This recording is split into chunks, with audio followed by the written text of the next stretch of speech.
ನನ್ನ ಮೇಲೆ ಪ್ರೀತಿ ಇದ್ರೆ, ಡಿ ಬಾಸ್ ಮೇಲೆ ಪ್ರೀತಿ ಇದ್ರೆ,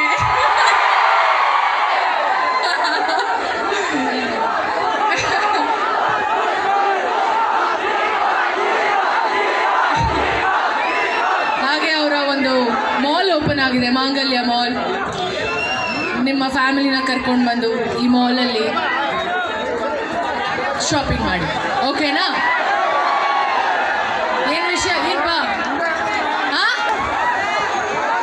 ಆ ಕಡೆ ನೋಡೋಕ್ಕಾಗ್ತಿಲ್ಲ ನನ್ನ ಕೈಲಿ. ಹಲೋ,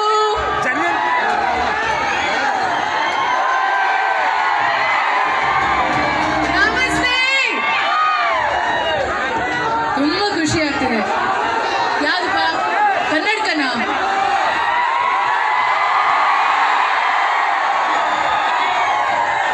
ಓಕೆನಾ? ನೀವು ಹುಷಾರು, ನಿಮ್ಮ ಮಗುನ ಕೆಳಗಡೆ ಬಿಡಿ, ಹುಷಾರು. ಏನ್ ಮಾತಾಡ್ಲಿ, ಇಷ್ಟು ಪ್ರೀತಿ ಕೊಟ್ರಿ ನೀವು. ನಾನು ಖುಷಿಯಿಂದ ಬಂದಿರೋದು, ನಾನು ಅಳಿಸ್ಬೇಡ್ರು ಪ್ರೀತಿ ಕೊಟ್ಬಿಟ್ಟು. ಆ ಪ್ರೀತಿ